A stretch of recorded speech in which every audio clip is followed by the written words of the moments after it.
Welcome to episode 13 of the Wins Live interview series. I'm Amy Sheridan, host and founder of Wins Media.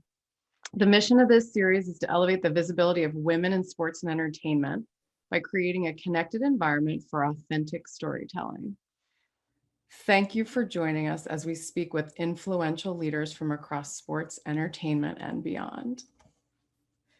My guest today is Carolyne Savini, Senior Director of the Executive Search Practice for Activision Blizzard. Carolyne has been an executive search consultant and a specialist in the sports and entertainment industry since 2006. She joined Activision Blizzard in 2020 to help identify and recruit the world's top executives into the world's top gaming and entertainment company. I've known Carolyne for a really long time, and I'm really proud to call her one of my good friends in the business and outside the business. Welcome, Carolyne. Thank you, Amy. Well, let's just say, like getting real. So we've known each other for a long time, but our dads have known each other even longer. And it wasn't until we met that we found out that our dads actually went to high school together and played high school football together. So it's kind of a fun story. I told that story today. Okay. Did you really? Morning. I walked my kids to school. I walked home with my neighbor and I was telling her about how I had an interview today and I've known you for a long time. So it's not one of those that I get super nervous about because I know you so well. And I was like, it's so funny. You know, when we originally met, we figured out our dads played high school football together and won the city title for, their high school. So it was like, it's just been a really great connection and friendship, and it goes way back. And let me take it one step further, because as I was cleaning out my old bedroom in my parents' house this summer, I found this little book that I wrote in when I was in first grade. And I moved and changed schools after first grade, and had a list of my classmates from like kindergarten and first grade, and had Amy's husband his name listed in that book. So I went to first grade with Amy's husband. Yes, it's a small world. Very small world. But it was meant to be, right? Yeah, our friendship was meant to be. Exactly. And it makes me so happy, that we've continued to be in touch all this time and, staying involved in each other's journey. And, now I'm getting the opportunity to speak with you in your new role, which I'm so excited about, because when we met years ago, you were still in the same line of work, but you worked for different firms. So I'm really excited to learn more about what you're doing today and to uncover and unpack a little bit about, esports gaming, all those fun things that you're involved with now with Activision Blizzard. Yeah, absolutely. So let's get this underway, shall we? Let's do it. All right. So we'll start with where you are today in your current role with Activision Blizzard. As I mentioned, Senior Director, Executive Search Practice for the company, which is a global company, right? Right. Exactly. So tell us a little bit about the company, the culture, what's hot right now, from your vantage point in executive search. And then I'm particularly interested in what skills and qualities you're looking for now, right? And the people that you bring on board to run this business. Yeah, absolutely. All right. So there's a lot to unpack in that question. And I will just start by saying, if you're not familiar with what's going on at Activision Blizzard today, Google us. Just do a news search, Google, and you'll see that, many companies have highs and lows, and we are in a position of transition, and I'd say some challenging times that we are working through, and I'm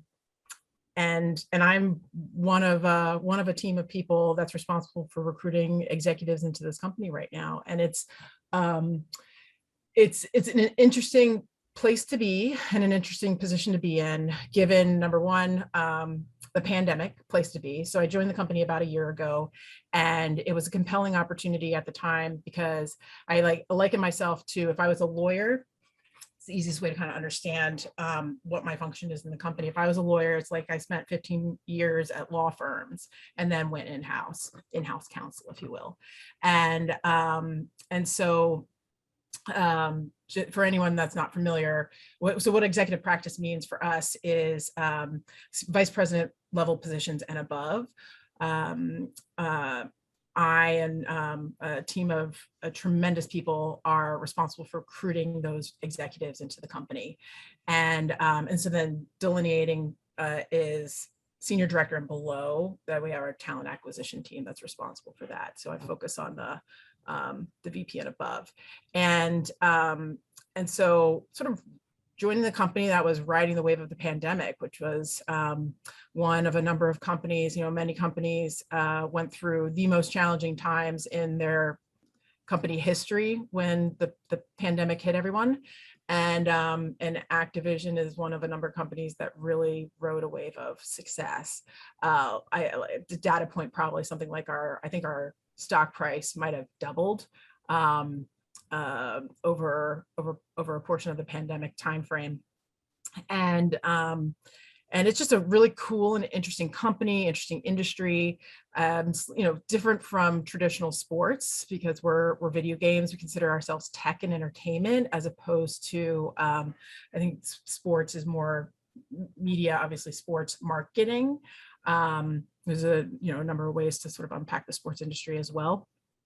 And then in July this year, we hit the news for reasons that no company ever wants to hit the news for, and some of the really unfortunate, disappointing headlines. And so one of your questions is what am I responsible for doing? Talk about the culture.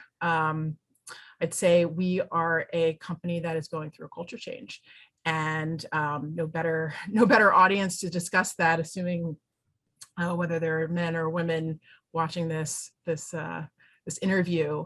I've made it my personal mission to meet the best and brightest leaders in tech, gaming, and entertainment that are quite frankly women, to bring them into our company, because we are going through a culture change with a focus on diversity.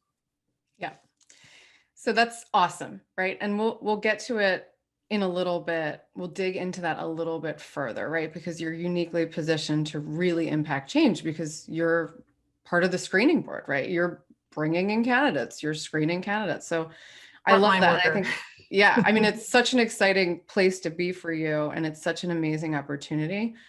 So congrats on that transition, right? We talked about this, I spoke to you before you made the transition and after you made the transition, and I feel like you've been head down in this for 12 months now, right? Mm-hmm. And I love what you said about the culture change and the opportunity you have. So good luck with all that. Thank you. It is a lot, right? Totally. All right, so let's get into your leadership journey. So backing out of exactly what you're doing, right now in the day-to-day. Sure. You spent the majority of your career in executive search at independent firms, right? Yes. So coming out of OU. Yep. You started with Turnkey, right? That's Ohio University for anyone. Ohio University. Graduate program, yes. Graduate program, go Bobcats. Came out of that, Turnkey, transitioned to Nolan, both similar, one global, yes, one not global. And then, as I said, you made the move over to Activision Blizzard in the fall of 2020. I'm interested in the skills that you gained in your years of experience doing search across the industry. What do you feel that you brought to Activision Blizzard, and what are some of the things you're leaning into now? What are you learning now that you might be sort of adding to your skill set? Sure. Well, so my personal journey to get very very personal about this. For anyone that doesn't know me, so I went to graduate school at Ohio University, and the reason for going to OU is Ohio University has one of the top sports business programs in the country, graduate programs in the country. And when I was in undergrad, I had made up my mind that I wanted to work in college athletics. Look how I've done. I specifically wanted to be a college athletic director, and I used to intern I was an athlete in college, and I interned in the athletic department. I tutored other athletes. I always felt like I came alive when I was in the student services section and then the athletic department. And I was talking to two different mentors of mine, Donna Samt and Dan Bartholomew, and they had both encouraged me to go to grad school at Ohio University. And one of the comments was, OU is the Harvard of Sports Administration. If you want to be an AD, go to that program. I was like, okay. And so I did. And a couple months into the program, I realized it's actually quite crazy, because this was 17 years ago, and they were talking about, there was a Senate bill in California and talking about paying athletes, and how that would impact college athletics. And as we sort of studied that and discussed that topic more, I realized that I am a purist, so I'm definitely not going to dive into NIL or anything that's going on in college athletics today, because I don't really keep up to speed on it. But at my core, I felt like I was sort of paid to be a college athlete by having my education paid for, and the dividends that came with that. And I was a swimmer, so it wasn't like I was selling anything for the school, but I loved it. And that was my perspective and my worldview. And I, while in grad school, I did not basically realize that I'm a purist and would not align value-wise with Division I college athletics. And I'm also somewhat of a capitalist, that I want to make money and do well financially in life. So Division III probably wasn't for me either, because there's not a lot of money in Division III. So what else is out there? And I got introduced to an alumnus from our program who owned a little executive search firm in the sports entertainment industry.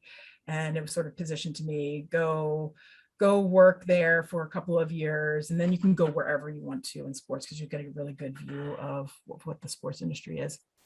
So I share this story because I started a career in executive search, not wanting to be, or thinking that I was going to be, an executive recruiter.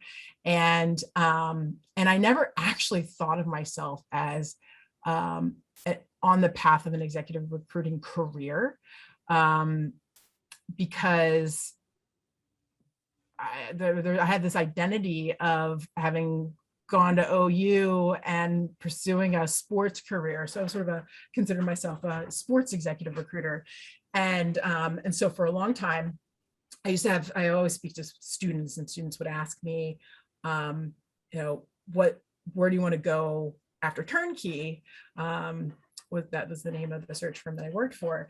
And when are you going to leave turnkey? Because I ended up being there for 12 years. And I would always say, until I feel like I'm no longer learning is when I'll move on. And I always felt like I was learning and growing. But for a period of time, at first I thought, well, the only reason why I'm at turnkey is the only reason why I'm an executive recruiter is because I'm at turnkey. So if I leave turnkey, I'm probably not going to be an executive recruiter anymore. And then it was, well, I really like being an executive recruiter, but I only like doing it in sports. So I wouldn't go anywhere else to be an executive recruiter in sports, because turnkey is the best. So I'm at the best place to do it. And I kind of went through this personal journey, and it was a little bit of an identity, not crisis, because I always sort of knew who I was. I know who I am, but one's career and their personal identity are obviously interlinked. And it took me a while to unpack and get comfortable with the idea of like, I can, and I do want to do this elsewhere. And oh, by the way, I had two babies in the interim, and so went on this sort of motherhood journey as well. So so Nolan Partners came calling me, and they were a global firm. And the point of differentiation between Nolan Partners and Turnkey was really just Nolan Partners was out of London, and Turnkey was predominantly and virtually exclusively North American focused. And I thought, you know what, it's time to go learn from different viewpoint, different perspective, and global opportunity. So I went to Nolan Partners, and I ended up only being there for what was about 18 months because in part because of the opportunity with Activision, I thought was too good to turn down. And the journey that probably took me 12 years to go through with Turnkey, but maybe only 18 months with Nolan Partners was, I love executive search. I feel like I'm pretty good at it. And yes, I can do this anywhere. What's an interesting industry? And I actually had told my husband at one point during the pandemic, my husband's a lawyer, hey, like, you and I, we should go get corporate jobs at some point. Let's do that. Let's see he works at a law firm. So, let's see what's on the other side of the table. So that's my career journey, but I'm not even sure if I got to the leadership part of your question. Yeah, I mean, but I find it's interesting. I did the opposite. I went corporate, and then I went independent, right? And then I went solo. Yeah. So I did the opposite, and I spent most of my career in corporate working for big companies. So it's interesting for me to hear your journey being, starting in the small firm, yet national firm, yet well recognized, prestigious firm, but small, right? To larger, to enormous. Yeah. Right. Yeah. With where you are. Yeah, which is actually kind of the opposite of what a lot of people do. My brother is a financial advisor, and today he is, and he started his career at UBS and Goldman Sachs and a couple other global financial institutions. And he was counseling me to not go to Activision. And I was like, no, I need this move. Like, I'm doing the opposite of what you've done. Like, he opened his own small business, and everybody's journey is different. But I knew I wanted this experience. Yeah. Right. So you're creating a really well-rounded resume, you're collecting different experiences, and it'll be interesting to see where you go from here, what experience you'll collect next. Right. But for now, certainly you're very, very busy. And again, in a place where you have an opportunity to impact the future of the gaming industry. So, kudos to you. What do you think the biggest difference is between your experiences up until last fall and now working for this big Fortune 500 company? Yeah, well, so working as a search consultant on the outside, you're one that sort of like brings recommendations to the table, and whether or not a client will take them is always up to them. And then whatever happens after that is you step away from it and you walk away. Whereas being a part of this organization, the people that I'm a part of bringing into this company, we're on the same team now. And like these, like the sort of, I guess, the athlete analogy, I love being a part of a team, and I love being on the inside of an organization. The many people that I work with and call colleagues, across HR, across the executive leadership team. I think this is part of the reason why I love this so much and feel like I'm kind of thriving. It's unique for me. It's new for me. 17 year, however long my career's been, and I've never really experienced this before. Yeah. Now that I hear you say that out loud, it makes complete sense to me, because, and I get that, right? you aren't solo in your role as an executive recruiter for an independent firm, but in a lot of ways you are, Yeah. right? Because Yes. your business, your book of business, it depends 100% on you. And while you may have supporting staff or colleagues that are doing the same thing you're doing, you're not surrounded by that team. I think maybe you needed that. Maybe Yeah. after all this time, you're like, I'd really like to be part of a team again. And I completely understand that, right? That's Totally. one of the best parts about working in the sports industry is being with like-minded people who you might work for a professional sports team, you might work for a league, you might work for a media company, but you're always surrounded by really great, competent, hardworking, team-loving people, right? And the people that don't love working Yeah. for your team, they don't last very long in sports and entertainment. So yeah, that's really cool. And that definitely would be a significant change. Yeah. Well, it's funny because, going back to my sports in my youth. So as a swimmer, it's a very individual sport, and you stare at a black line for hours upon hours upon hours. Probably thousands and thousands of hours I spent my life staring at a black line and challenging myself. But it wasn't until college that I was on my university swim team that I actually really thrived and just loved being a part of something that was bigger than just me. Mm-hmm. Yeah, that's really cool. Okay, let's skip to the next segment, if you will, which I call story time. And thank you for sharing your fun facts with me before the interview. So Caroline mentioned she was a swimmer. She swam for University of Pittsburgh, which is Division I in college. And she grew up at the beach in New Jersey. And so you shared with me that you spent 2 summers as a lifeguard, a beach lifeguard in Ventnor, New Jersey. And that doesn't shock me because really great swimmer, lifeguard, that makes sense. But then taking it a step further, you told me that you, in your years as a lifeguard, rescued not 1, but 2 people from drowning in the ocean. Okay. And I was a lifeguard too, but it was for a swim club in my hometown. And so lifeguarding at the beach, rescuing people from the ocean is totally, totally different. And it has to be really, really intense. So I'd love it if you would share those stories with us. Sure.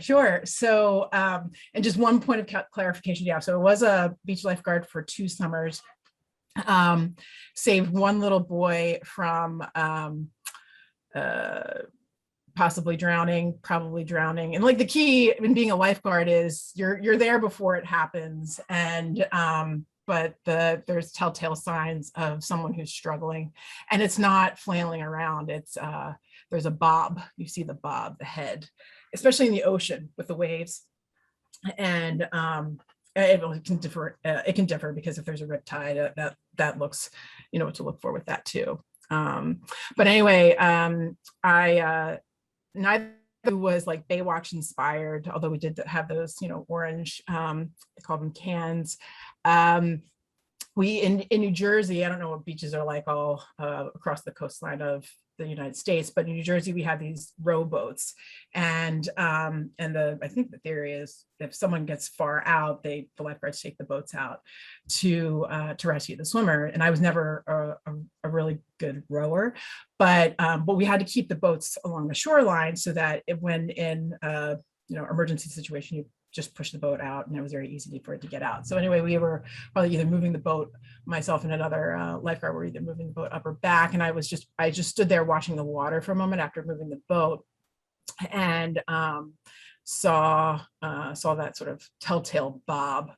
So I ran out into the water, and I had this 2-piece bathing suit, and across the breast it said lifeguard on the top, my top part of my bathing suit, and swam out to the boy. And just as I got to him, he was turning his head, looking at one of his friends, and said, I think I need a lifeguard. I just wrapped my arm around him. And then he was like, you should be a lifeguard. Oh, you are a lifeguard. And then I pulled him in.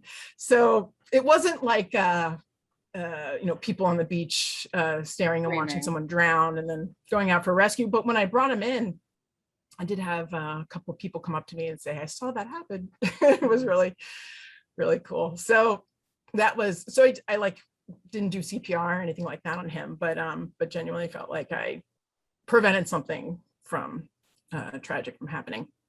And the other one was actually, this point of clarification, probably 12 years later or so, and not beach lifeguard time, but on vacation at a friend's wedding in Puerto Rico. And there was a group of us sort of swimming out in the water and kind of close to a jetty, and jetties are always sort of traps for rip currents, rougher tide. And one of my husband's friends, I was sort of floating around, swimming back and forth, and one of my husband's friends was caught in the rip current, and we were all swimming, but anyway, the guys told me they call him Millhouse. That's not his real name, so I can use it here. Millhouse needs your help. We think he's about to drown, so I just swam over to him, and he was stuck in the rip current and pulled him out, and he was actually legitimately scared. And this was like the day before the wedding, and everybody was saying that if I wasn't in the water, it would have been a different tone to the wedding ceremony. Different tone, yeah. And you know what's funny is that your now husband and friends were like, "This is a job for Carolyne." Right? Yes. None of them went out to rescue him. Qualified. Yeah.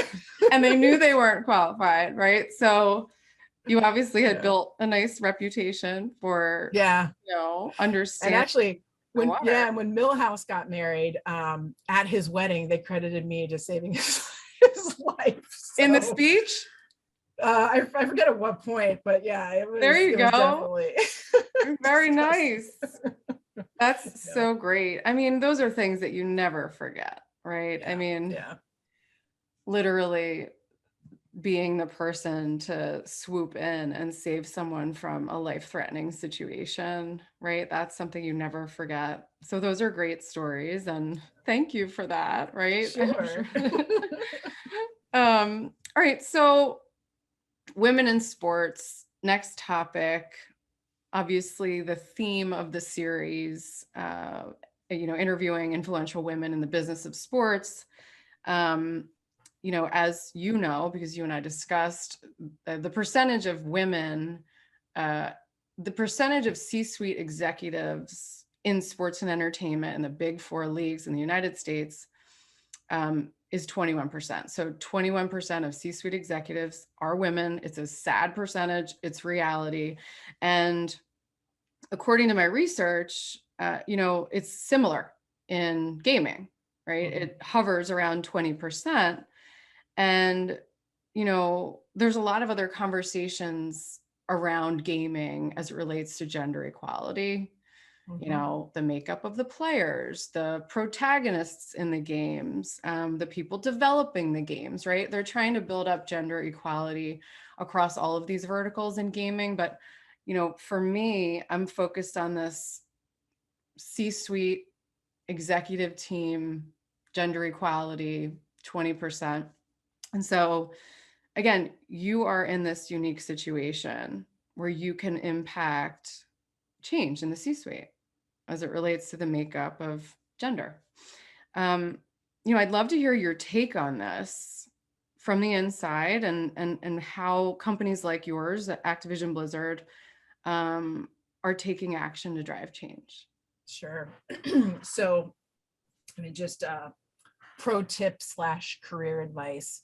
I always recommend seeking out the opportunities where one can provide impact, growth, change, improvement. And this is definitely one of them. So the headlines on us are around the headlines that have been in the news are around having some issues with diversity. And we're no different than any other corporate company. I mean, we are not the only ones. But we happen to be in the news over some things. And so one of there's a couple of ways to look at getting women into the C-suite. So we talked about this in sports a lot too, when I was with the search firms. It's if you as a leader expect to hire diversity within from a pool of candidates that's not diverse, then you're not giving yourself a lot of options for diversity. So how can we widen the aperture, open the aperture, and bring more people into the funnel, diverse candidates? Ultimately, like I've observed over the years, and this is not really a commentary on Activision, but generally, like working with clients, and this might be actually going slightly philosophical for a moment, but the challenge that having more diverse gender diversity within the C-suite is a leadership challenge. And what I mean by that is part of my experience has been focusing prior to Activision is a hiring manager who wants to hire someone that can do the job today, every single bullet point on the job description, zero learning curve, take them from one place, bring them in here. And that's actually like classic headhunting, to the crassness that is sort of the term headhunter. That's what it is. You're doing this job here, I want to bring you here. And so with leadership, what has been lacking is that hiring manager having the willingness, the expectation, and the aptitude to develop and grow someone into a role where maybe they're a 4 out of 5. They might even be a 3 out of 5, where the 3 is the top 3 most important attributes in order to be successful in the role, but not having an openness or a willingness to develop that person where they have gaps. And that could be an individual as a hiring manager. It could be an organization, in a larger organization, and supporting that person, that leader, in areas where they will need support. And when I think organizations and or hiring managers start to think that way, of recognizing, okay, I want to give this person a chance to do the job. What does it need to set this person up for success? That's how you go from headhunting people that are already in the role, that are probably, let's just be honest, a lot of white men, to enabling a more diverse leadership team. Right. Because you open up the pool of candidates. Makes a lot of sense.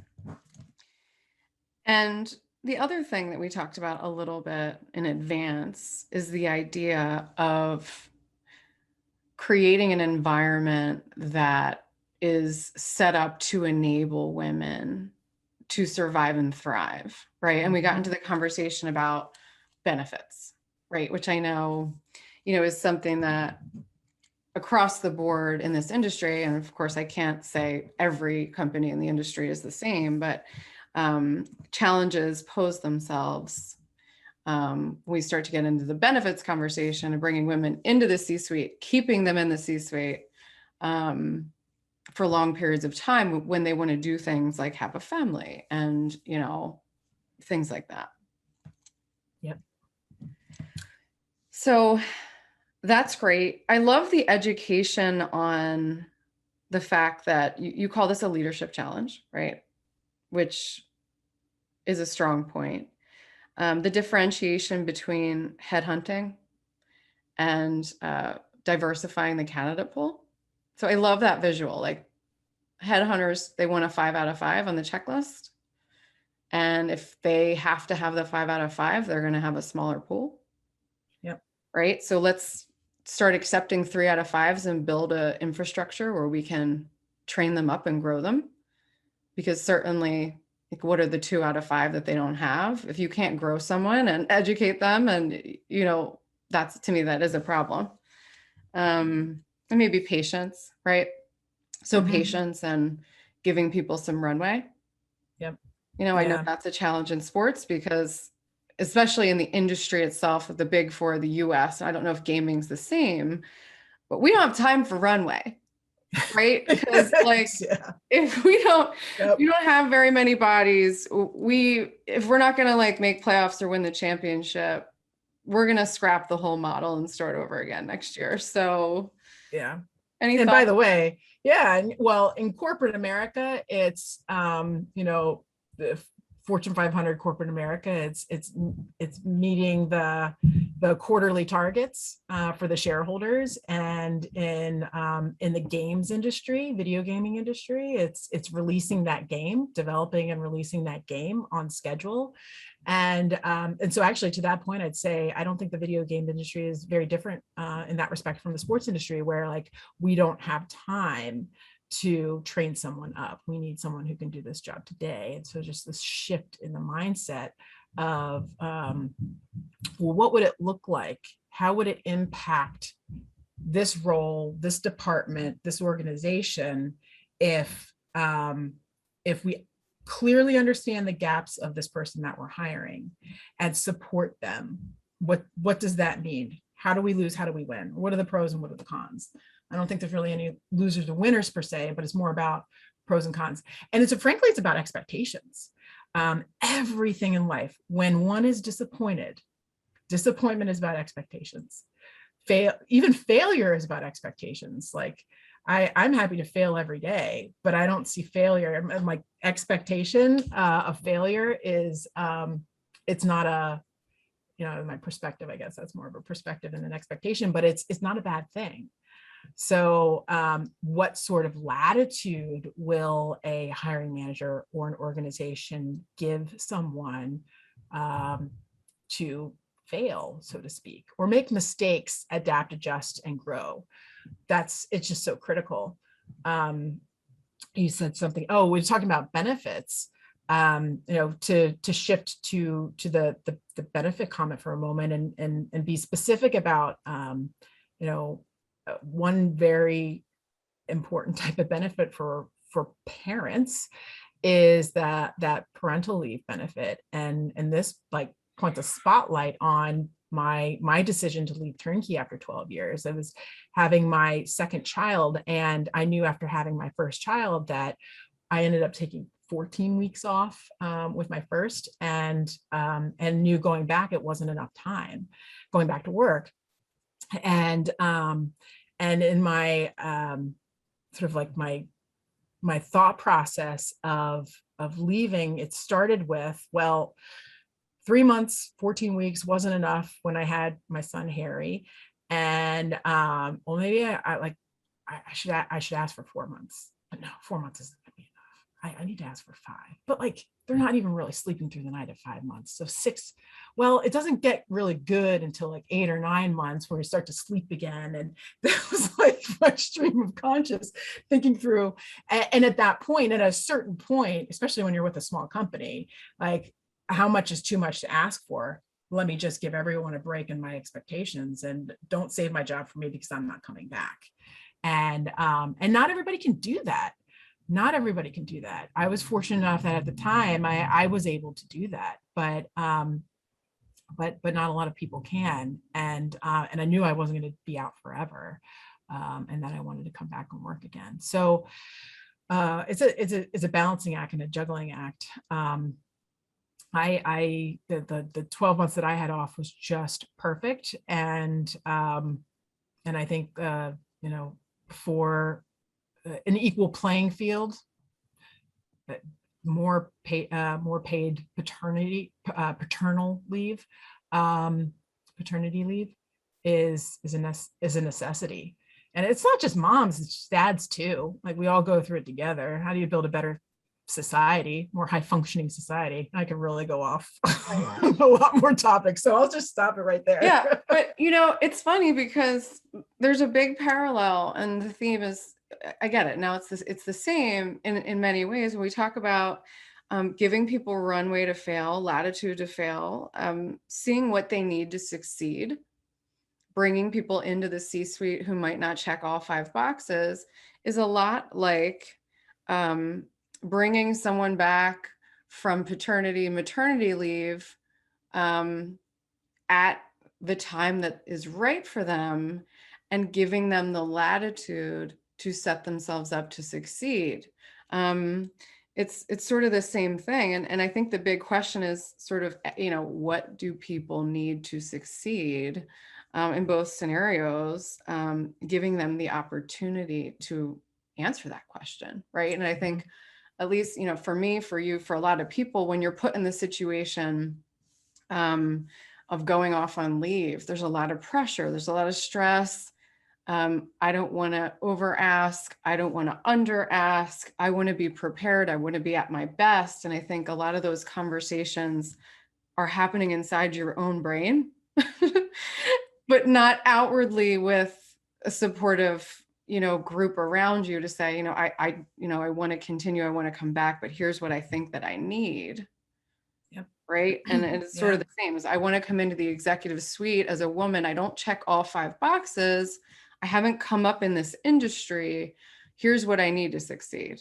Yeah. Right. And yeah, totally. I think the most successful people in all aspects of life, but in particular within an organization and in their career, are the ones that are honest with themselves about like what they need, and honest with others, like not afraid to ask for help.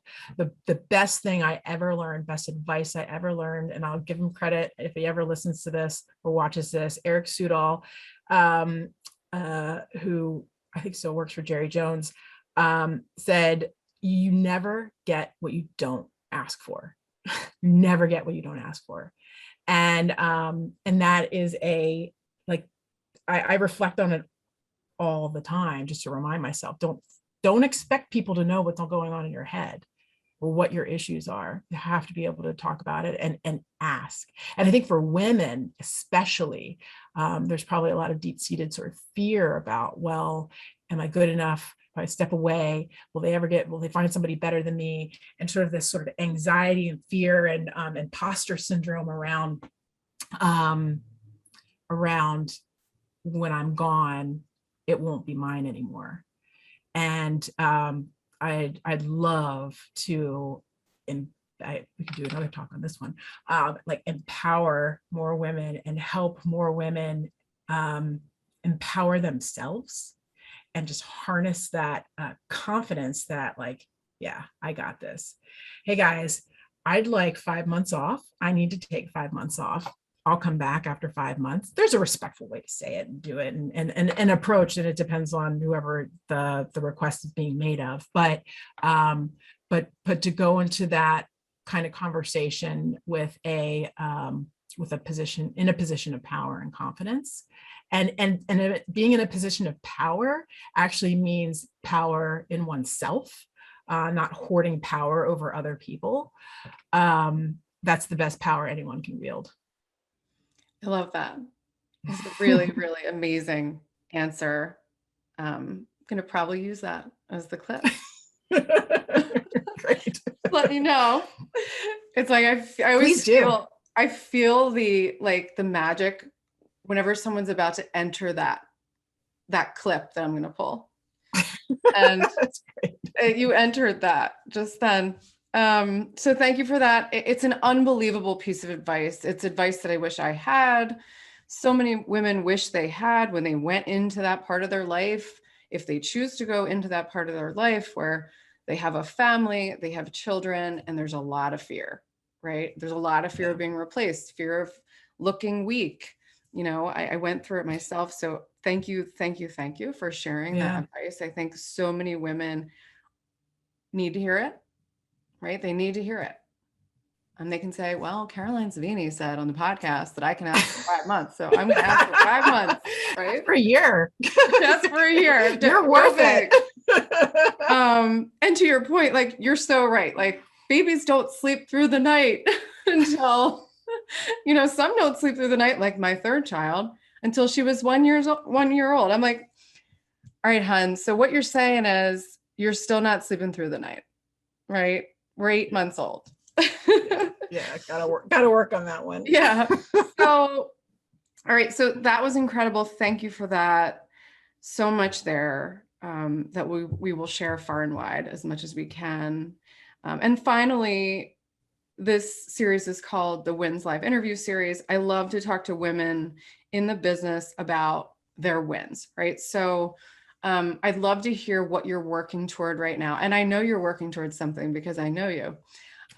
What wins are you working toward personally and professionally, and how can we help cheer you on? Oh, that's cool. So, well, professionally, oh gosh, I mean, there's so many different ways I could answer that. I'm going to sound like so cheesy and so corny when I say this. Like, I basically do get up every day and think, like, how can I be my best self today? And what does that mean? And what does that look like? I had a colleague that actually has said, like, she wants to be the Oprah in her life. That's awesome. Being sort of like that beacon of empowerment. But that's what I try and manifest in my day job, and then in my relationship with my husband, and in my relationship with my kids. My goal personally is just to raise high functioning, emotionally intelligent, sweet, curious human beings. I've got 2 of them right now, and continue to support my husband as much as he supports me. I love that. It's such a good answer. Cheesy. I know some people must be like, she's so lame. No, clearly you're enlightened, right? Clearly you have an athlete mentality. I mean, you want your kids to have emotional intelligence. I mean, there you go. Like, you've already won because you already are thinking that way. That's my opinion. And so that was an amazing answer, and thank you for sharing that. Well, I'm so excited to have had this conversation with you. This was an amazing interview. I need to talk to you again. I think we could dive deeply into 2 or 3 of the topics that we covered and go on for 45 minutes about just one topic. And maybe we'll do that in 2022. But for now, this has been episode 13 of the Wins Live interview series with Carolyne Savini of Activision Blizzard. Please continue along with us on our journey as we interview influential women like Carolyne across sports and entertainment over the course of the next 4 months. I'm Amy Sheridan. Thank you for being here today.